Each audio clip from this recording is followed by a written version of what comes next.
Bonjour à tous, aujourd'hui je vous parle de Umbravia, un jeu d'enchères et de majorité de Connor Wake illustré par Eddie Chilo et Steve Torres, jouable de 2 à 4 joueurs de 8 ans et plus et pour des parties de 30 à 45 minutes. La règle dispose d'une variante dédiée au jeu à 2 joueurs qui permet plus d'interaction.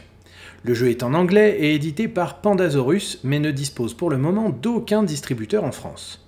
Avant de passer à la suite, pensez à vous abonner à la chaîne si vous appréciez ce que vous regardez.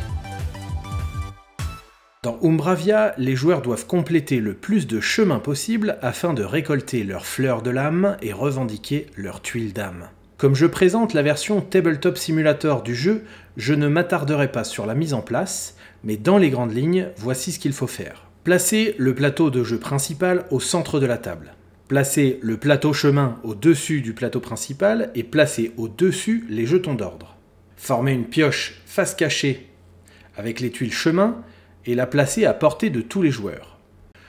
Chaque joueur reçoit un plateau d'enchères, un écran, un sac, 33 fleurs et 17 fleurs d'âme. Une fleur par joueur est utilisée pour créer aléatoirement la piste de départage à droite du plateau chemin. Les tuiles d'âme sont placées à côté du plateau de jeu principal et tous les joueurs placent 11 fleurs d'âme sur leurs tuiles respectives. Enfin, chaque plateau d'enchères est placé derrière l'écran des joueurs, puis les fleurs sont placées dans les sacs. La partie est en place, il est temps d'y jouer. Chaque tour de jeu est composé de 3 phases. Ces phases sont la mise en place, la phase d'enchères et la phase de placement. Durant la phase de mise en place, 4 tuiles chemin sont révélées et placées sans changer le sens dans lequel elles ont été révélées sur le plateau chemin. Si la pile est vide, la défausse est mélangée, puis une nouvelle pile de tuiles est créée. Démarre ensuite la seconde phase, qui est la phase d'enchères. Pendant cette phase, 2 tours d'enchères se déroulent secrètement derrière l'écran de chaque joueur. Pour chaque tour d'enchères, les joueurs piochent secrètement 3 fleurs de leur sac et les placent ensuite comme ils le souhaitent sur leur plateau d'enchères. Chaque fleur d'âme utilisée vaudra 2 fleurs au moment du décompte des gains. Les 3 fleurs doivent être placées à chaque tour d'enchère et elles peuvent être placées comme le joueur le décide. Une fois que tous les joueurs ont placé leurs enchères, leur plateau d'enchères est révélé, puis leurs fleurs sont placées sur le plateau chemin en accord avec leur enchère. Un second tour d'enchère a ensuite lieu. Dès que le second tour d'enchère est terminé, la 3e phase peut commencer.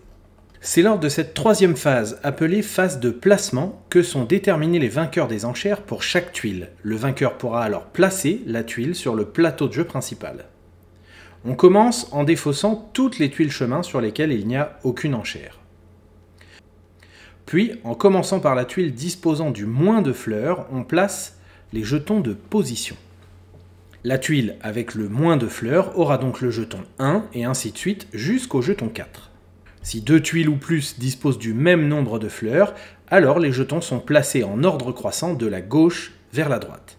Une fois que l'on sait dans quel ordre les tuiles vont être placées, il est temps de déterminer qui va pouvoir placer la tuile. Pour cela, et en commençant par la première tuile à placer, on compte le nombre de fleurs pour chaque joueur sur la tuile. Les fleurs de l'âme valent toujours 2 fleurs. Le joueur avec le plus grand nombre de fleurs gagne l'enchère. S'il y a une égalité, c'est la piste située à droite du plateau qui permet de départager. Cette piste a été construite aléatoirement avant le début de la partie et le vainqueur d'une égalité déplace sa fleur en bas de cette piste en faisant remonter les autres joueurs. Une fois ceci fait, les fleurs de l'âme sont détruites et ne seront plus utilisées pour la partie.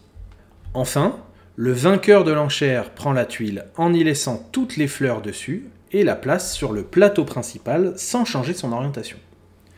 Poser une tuile doit toujours se faire en la plaçant à côté d'une autre afin que 2 côtés se touchent. Il n'est cependant pas obligatoire que les chemins forment un chemin continu. S'il n'y a pas encore de tuile sur le plateau principal, la tuile peut être placée sur l'un des 4 emplacements du centre du plateau.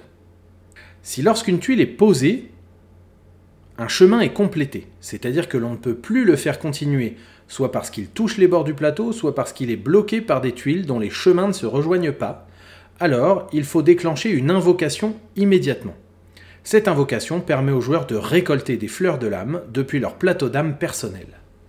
Pour l'invocation, il faut compter pour chaque joueur le nombre de fleurs présentes sur le chemin. Le joueur avec le plus grand nombre de fleurs présents gagne autant de fleurs de lame que la longueur du chemin. Les joueurs suivants gagnent la moitié du nombre de fleurs du joueur qui les précède, arrondi à l'inférieur. Les fleurs de lame gagnées vont dans le sac de chacun des joueurs. Une fois l'invocation terminée, les joueurs récupèrent toutes leurs fleurs et les remettent dans leur sac, puis les tuiles composant le chemin sont retirées du plateau et mises dans la défausse. La manche continue jusqu'au placement de toutes les tuiles chemin. Et le jeu continue jusqu'au déclenchement de la fin de la partie qui intervient lorsqu'un joueur récupère sa tuile d'âme. Cette tuile compte pour 2 fleurs d'âme et peut être récupérée une fois que toutes les fleurs d'âme sur cette tuile ont été récupérées et que lors d'une invocation en première place, le joueur complète un chemin composé d'au moins 2 tuiles. Il existe une variante qui ajoute 3 tuiles spéciales qui déclenchent des pouvoirs spéciaux lorsqu'elles sont placées. La tuile 4 directions, qui lorsqu'elle est placée permet au joueur de déplacer toutes les fleurs présentes sur cette tuile sur une tuile adjacente.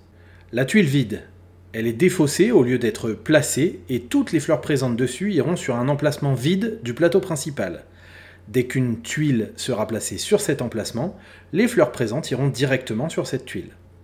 Et enfin, la tuile bloc, elle ne sert à rien à part prendre un emplacement sur le plateau chemin. En effet, on ne pourra pas placer d'enchères sur cette tuile. La variante à 2 joueurs, quant à elle, apporte quelques modifications lors de la mise en place. Je ne vais pas rentrer dans le détail, mais en gros, les joueurs jouent avec leurs fleurs et un lot de fleurs neutres. Ces fleurs neutres comptent comme les fleurs du joueur pour toutes les situations. Si la tuile neutre est remportée, celle-ci est retournée et le jeu entre dans une phase de mort subite. En mode mort subite, chaque tuile chemin compte double lors de l'invocation, accélérant ainsi la fin de la partie. Umbravia est un jeu d'enchères super intéressant puisque gagner la tuile ne voudra pas forcément dire pouvoir la placer en premier, ce qui peut retourner totalement une situation. Bref, un jeu que j'espère pouvoir jouer avec du vrai matériel et des humains en chair et en os le plus rapidement possible. C'est maintenant terminé pour cette vidéo de mise en place et règles du jeu Umbravia, j'espère que ça vous a plu. Si vous remarquez des erreurs ou que vous avez des questions, n'hésitez pas à le signaler dans les commentaires. N'oubliez pas non plus de liker la vidéo et de vous abonner. Maintenant, c'est à vous d'y jouer.